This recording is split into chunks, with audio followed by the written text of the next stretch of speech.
Ngayon ay tatalakayin natin ang results and discussion ng IMRD, isang bagong metodo o pamamaraan sa paggawa ng pananaliksik. So, results and discussion and sa introduction and methodology ay aabangan ninyo sa susunod natin na video. So, bago tayo magkaroon ng ah, discussion about what is results, what is discussion, magbibigay muna kami sa inyo ng pre-test. At ang pre-test na ito ay sumasagot lang sa true or false. So, number one, o first statement is that IMRD is issued in empirical research in natural and social sciences depending on the discipline. So, I'll give you 5 seconds para gawin yan. Pwede kang kumuha ng sarili mong papel and para ma-practice ka kahit paano sa mga simpleng katanungan na ito. The second one is, discussion is where writers systematically report their findings. Number three, results is where writers interpret the findings. The fourth one is stating positive, negative, and interesting outcome is a move under introduction. And last, analysis and interpretation of data is falls under discussion. So, kung nasagutan nyo, ang number 1 ay true, number 2 is false, 3 is false, 4 is false, and then number 5 is true. Kung paano naging true and false ang bawat statement na ibinigay kanina lamang, ating lilinawin dito sa mga susunod na slide. Ang pinaka-topic natin is what is IMRD? Second is what is result?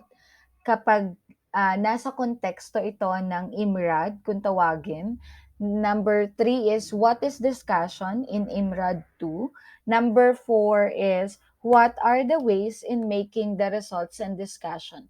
Pinaka inaabangan ito kapag nagsasagawa ka ng pananaliksik sa kung paano, ano yung resulta at ano yung interpretation mo sa mga data na nakuha natin. Data or data, pwede po natin basahin or bigkasin yun ng ganon.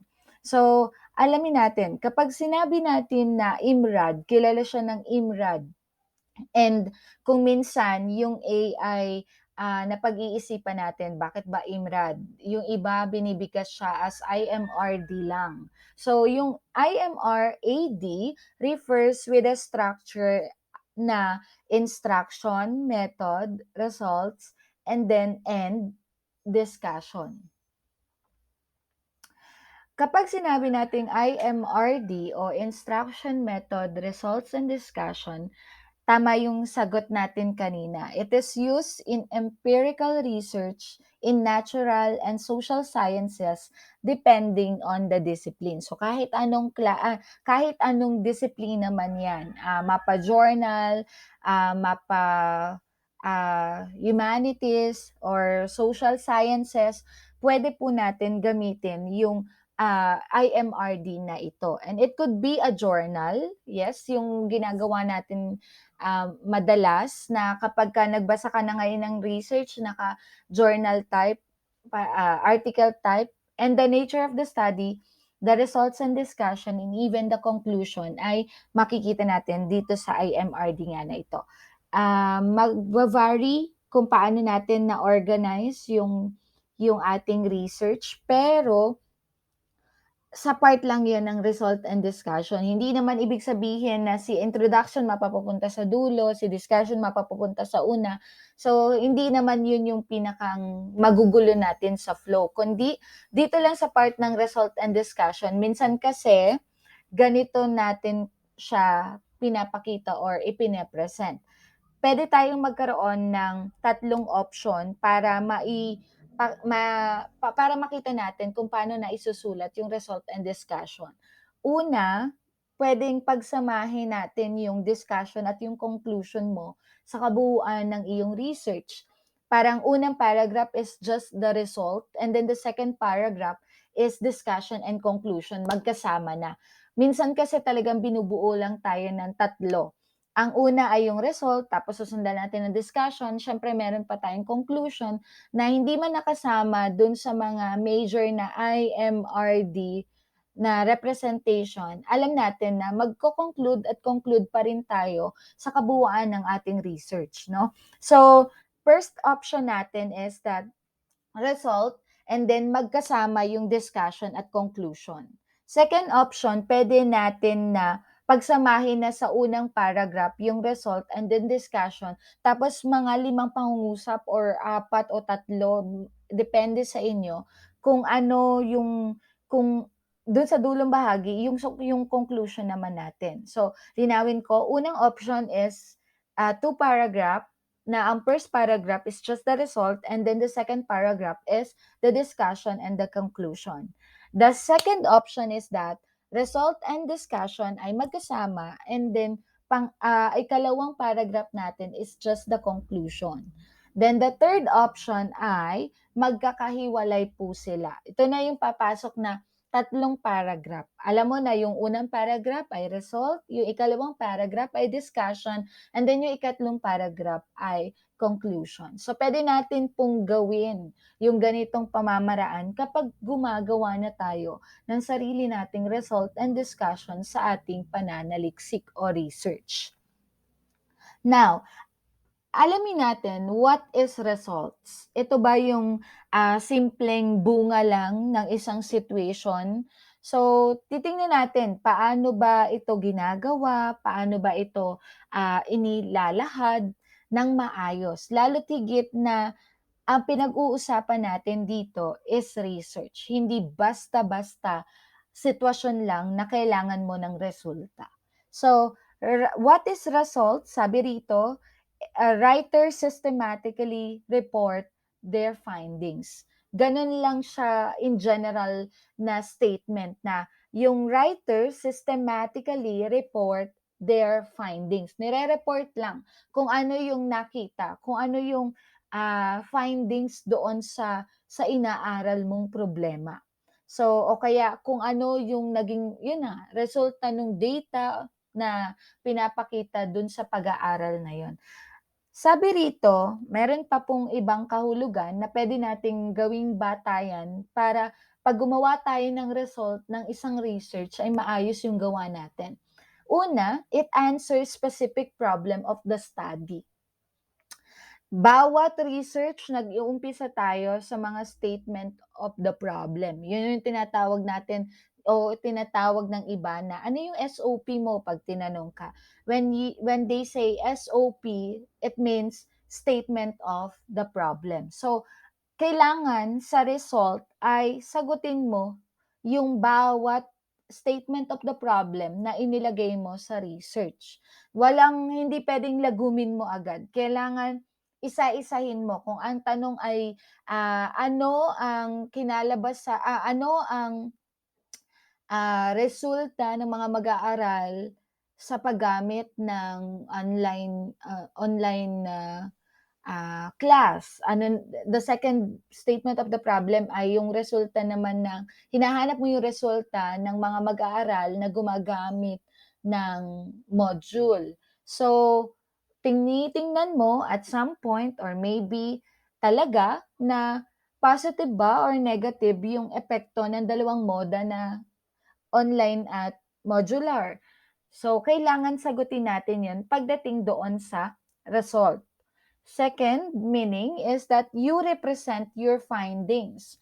Kailangan yung result na yon ay magre-represent dun sa findings, dun sa nakita sa data mo.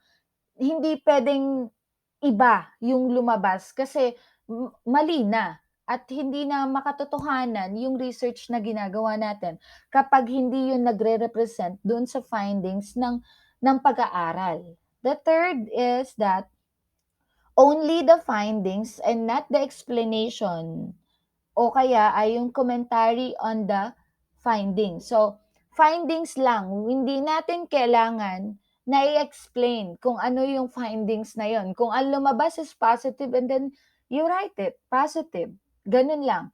Kung ang lumabas ay negative impact yung dating o paggamit ng module, and then yun yung ilagay mo, do not interpret. Kasi hindi pa naman po tayo kailangan mag-explain sa kung ano yung data o findings na lumabas. Ikaapat, it usually written in the past tense kasi nga nagawa na natin yung research, nakita na natin yung results, so kailangan na sa past tense po siya. Next, make sure all the tables and figures are labeled and numbered separately. So, kailangan po kapag gumamit tayo ng table tsaka ng mga figures, ano man yan na klase, paano mo ipapakita yung findings mo, lagyan na po natin ng label. Hindi lang basta talahan na yan isa, talahan na yan dalawa. Kailangan alam natin kung ano yung nandun sa talahan na yan, table 1, figure 1, kailangan malinaw yon. So, kailangan ng may label. Then, ikaapat, captions go above tables and beneath figures. So, kailangan sundin natin kung paano natin ilalagay yung label. So kapagka table yung ginamit natin, nandun po siya sa taas. Kapagka figures, either sa baba or kaya sa may bahaging gilid. Pero mas appropriate yung nasa baba lang siya. Either taas or baba. Doon lang natin ilalagay yung label ng findings ng ating research. Ito naman yung mga common moves pagdating sa result section. Mga pwede nating gawin, not necessarily na lahat ito nandoon sa result na yon. So, ang una is making reference to aim, research purpose, and procedure. Paano natin gagawin to? Kailangan mag-identify tayo ng differences between A and B. So, ito yung mga sample na style or ikikilos natin kapag gumagawa tayo ng result. Kailangan gumawa tayo ng mga reference na nag-e-aim kung bakit yung research na yun ay ginawa mo o kaya kung bakit yung procedure na yun ay ginawa mo o kung paano mo yun ginawa. So kaya nga sabi dito sa sample language natin is to identify the difference between A and B. So kung ganyan yung move, kailangan ipakita natin sa findings na differentiate tayo between A and B. Puwedeng siguro table na nandito yung A sa kaliwa and then yung B sa kanan, depende sa statement of the problem. Pero kailangan is we need to make a reference na nag-e-aim dun sa purpose ng research. Second, making reference to data or statistics. Kailangan may pagbabatayan yung mga stat na ginawa natin, yung mga ganong klase ng pagkuha natin ng data.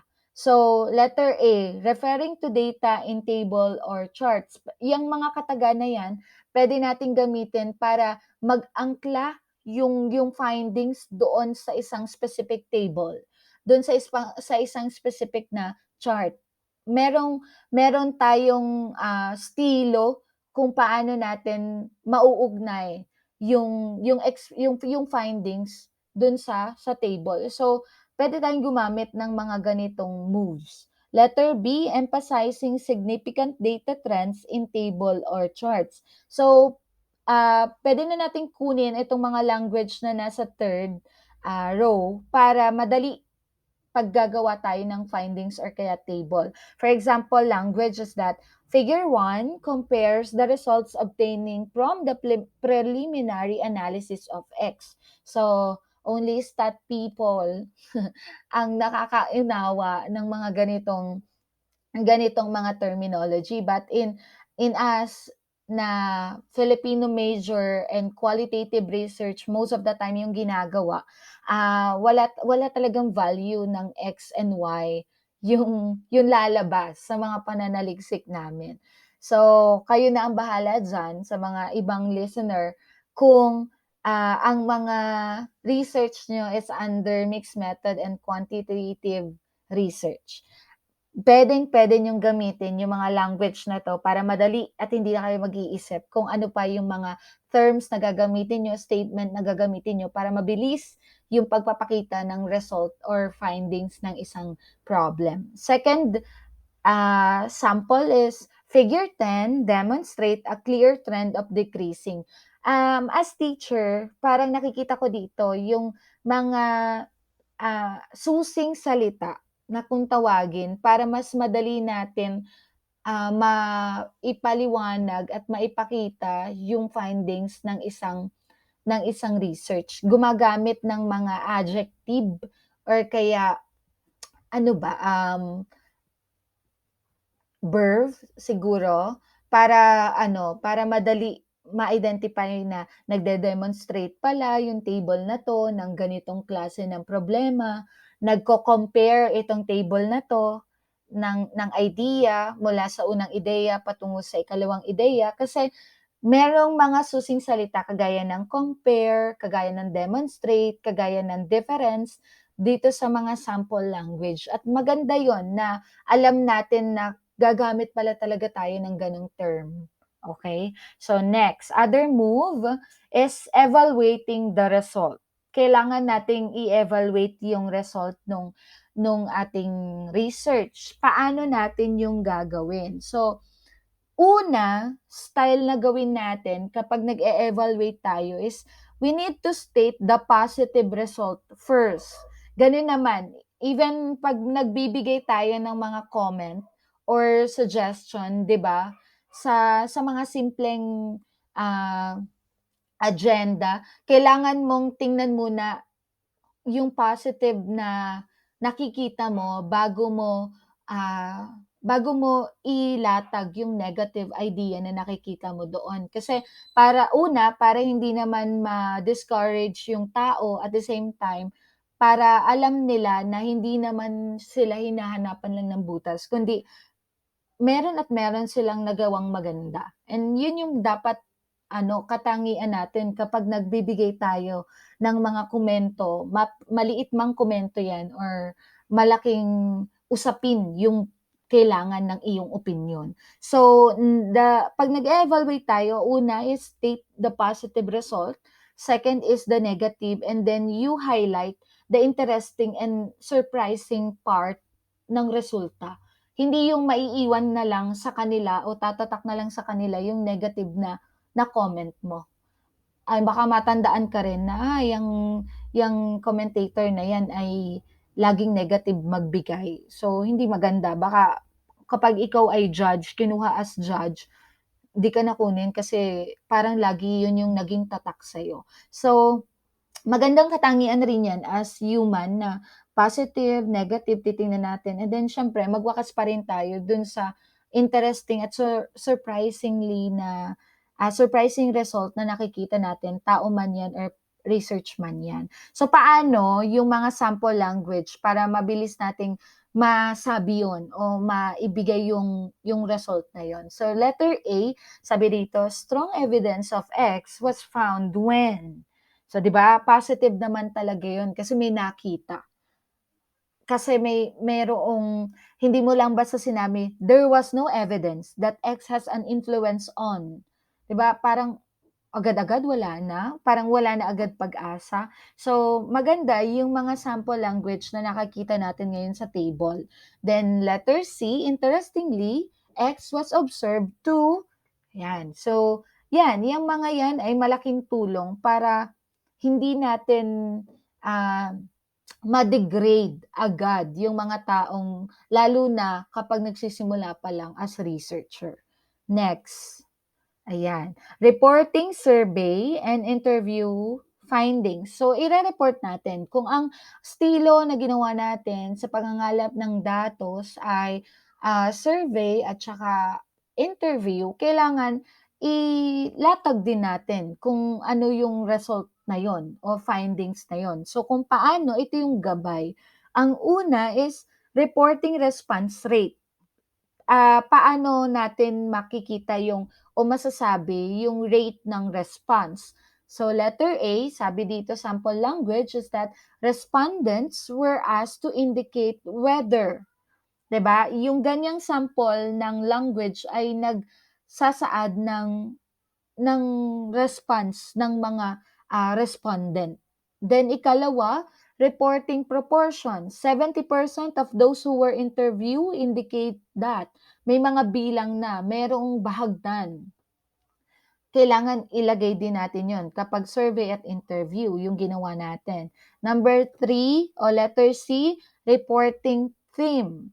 Another reported problem was, para minsan kasi kapag nag interview po tayo o nagawa tayo ng research, may sumusulpot na ibang parang nakikitang ibang problema. So, o kaya ibang tema ng magiging recommendation at the end kapagka, ah gagawa ulit tayo ng isa pang pag-aaral. Kasi nga may lumutang, na isang idea or another problem na puwede nating ilagay sa recommendation naman nung ating ginagawang pag-aaral. Pero maganda na nakita natin yon through the interview and the survey. Number 4, reporting participants' view. Kailangan mong sabihin kung paano nakita ni Juan at ni Ana yung ganitong ideya, yung ganitong, impormasyon. So, tapos introducing expert. Dapat rin nating tingnan kung na yung isang tao o yung mga respondents natin ay hindi nakakulong sa kahon. Meron kasi minsan na respondent na magaling na pala, then ayun kailangan natin na, ah palutangin yung mga ganitong klase ng participants or respondents. So, 'wag natin i-close na dahil ikaw yung researcher, ikaw yung magaling. Kailangan ipakita mo rin na expert sila sa kanilang, pagsagot sa kanilang mga sinasabi. So, ayan po yung result. Ngayon, yung ibang style o gawain kapagka, result ang hinahanap o inilalatag na natin sa ating research. Kapag gagawa naman tayo, okay. Meron pa, panghuli sa result, making transitions. Paano po yung making transitions? Gagamit tayo ng ganitong move, kagaya nito. Ke Puwede tayong mag-summarize at puwede tayong ah, ano ba ang tawag dun, yung simultaneous, yung paraan ng paglalahad ng result. So, seamlessly moving out of one result into another result. Parang yung sinabi ko kanina, hindi natin kailangan i-generalize yung pagsagot sa statement of the problem kung tatlo man yan. Kailangan isa-isahin natin yon. So, simultaneously, sagutin natin yung bawat statement of the problem and then saka mo i-summarize yung result o yung reaction mo doon sa result na yon. Sample language, comparing the two result, it can be seen that, ayan, yung mga sample language. Ikalawa, overall, the experiment show that, 'di ba? So, nagsa-summarize na tayo diyan.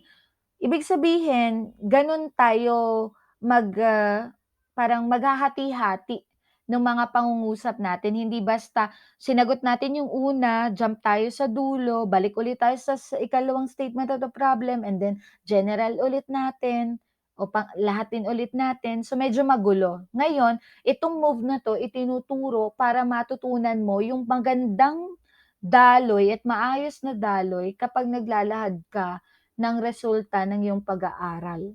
This is basic, kung iintindihin mo lang siya, susundin mo lang yung pagkaka-outline niya, madali mong mailalahad yung naging resulta ng iyong pag-aaral. And take note, kailangan honest ka kasi dun sa ginagawa mong study. Kapagka ikaw mismo ay, niloloko mo yung resulta ng iyong pag-aaral, magugulo ka rin.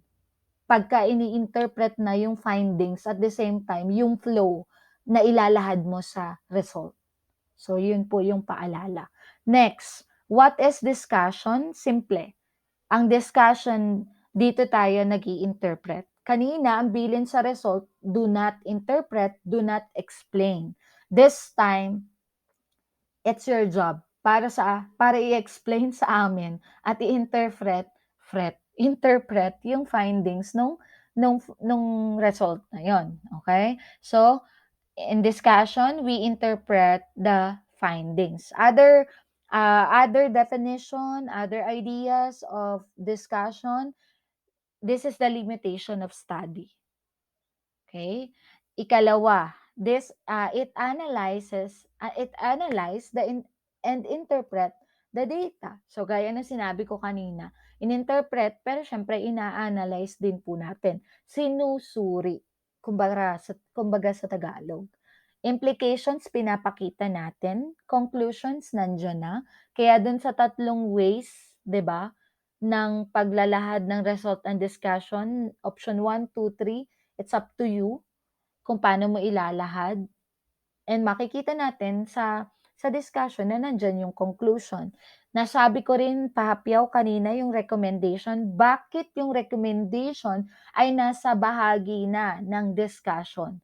Kasi nga, kapag ka lumabas ang another idea doon sa interview o sa survey na nakita mo sa result, nagkakaroon o nakabubuo na tayo ngayon ng recommendation.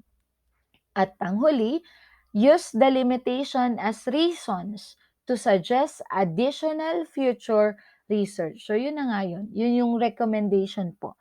Ginagamit natin yung limitation para makabuo pa tayo ng susunod pang pag-aaral. Parang kasi kapag ka masyadong complex, kapag masyadong malawak, walang focus yung pag-aaral mo, parang nonsense yung idea ng recommendation.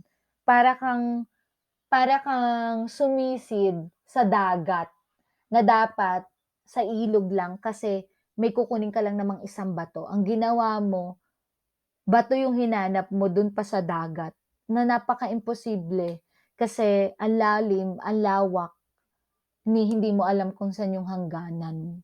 Okay. So yun yung konting ideya ng discussion. Next, meron din akong sasabihin na moves or pwede nating gawin dito sa discussion section. First move, pagdating sa discussion, i-provide natin yung background information. Paano natin ipo-provide yon? So, reference to the literature. Dahil sa umpisa, sa mga method, sa may bahagi ng introduction, nilagay na natin yung mga related literature, kukuha tayo dun ngayon ng susuporta na mga pag-aaral dun sa nakita nating findings kanina. No? Kaya yun ang purpose nun. Yun ang purpose ng related literature, na maging silbi siyang support, patunay, dun sa magiging resulta ng iyong pag-aaral. Ang tanong, pwede po bang magdagdag? Yes, pwede po nating dagdagan ng mas akma na mga literature o mga reference para sa naging findings ng iyong pag-aaral, ng iyong research. Ikalawa, reference to the question. Paano natin ipapakita yon? Nakalagay sa letter B, sample na language na pwede nating gamitin is, with respect to the first research question, it was found that. Diba? So parang ugnayan yung pinakang sikreto pagdating sa providing background information. Pagdating sa move na yan, kailangan ay merong reference at the same time, yung ugnayan sa isa't isa ng reference at ng mga problem na nakalatag sa sarili mong research. Ikalawang move, restating, comparing, and explaining the result. Unuulit. Tama po yun. Nauulit, nire-restate natin, sinasabi nating muli, kino-compare ulit natin, at saka ine-explain natin yung naging resulta. Bakit positive yon? O dito ka ngayon mag-reason out sa part ng discussion. Bakit negative yon? Dahil siguro mababa lamang yung mga nakukuhang score ng mga bata sa isang valid examination. Ayun, yun ang i-explain mo. Then, suportahan mo. For example, na research is yung mga student ng ALS. nakita dun sa research na yon na walang pagkakaiba ang mga working students at hindi working student o normal student pagdating sa resulta ng pag-aaral. Ibig sabihin pantay lang. At sabi sa ibang pananaliksik, ayon, meron ng comparing ngayon. Sabi sa ibang pananaliksik, mas mainam pangaraw yung mga working student. Kasi nakikita na nila na malaki yung tsansa na matatanggap agad sila kasi meron na agad silang experience. Ikalawa, napa-practice yung pakikipagkapwa-tao nila. Kasi mismong sa place, for example, sa restaurant sila nagtatrabaho, dun sa place na yun nahahasa na yung, paano sila makikipag-usap sa customer, paano sila kukuha ng order, paano sila tatanggap ng customer kapag nagreklamo. So, yung mga pagko-compare na ganyan ay puwede nating ilabas dun sa part ng discussion kasi nga nag-e-explain na tayo and nag-i-interpret na tayo ng data. Kaya nga lang tandaan natin na kapag ginawa na natin yung explanation na yun, hindi yun basta lang sinabi mo. Kailangan may reference kagaya dun sa unang move na sinasabi sa atin. So sa move na 'to, ang gagawin natin ay itong A, B, C, D, E. Summarize natin yung result, suportahan natin yung previous finding, puwede nating i-kontra yung previous finding, puwede tayong mag-indicate ng mga unexpected outcome, puwede rin tayong mag-offer ng explanation dun sa findings na yun. So, ayan, sundin lang natin 'yan and yung pagkaka-explain pagdating sa discussion ay magagawa po natin ng maayos. Sample language, babasahin ko ang A, B, C, D, E. A, the result of this study show or indicate that, yun na yung summarizing natin. Ikalawa, this finding is consistent with that of DOE at et al. 2000 who says blah blah blah. So, meron ditong nagsusupport patungo dun sa previous finding kanina. Ayon kay DOE o DOE o DOE, I don't know kung anong binabasa diyan. Letter C, this outcome is contrary to that of Doe et al. 2017. Ngayon, ito namang findings na 'to, ito namang idea na 'to, nagkontra naman sa sinasabi ng isa pang mananaliksik, ng isa pang pag-aaral.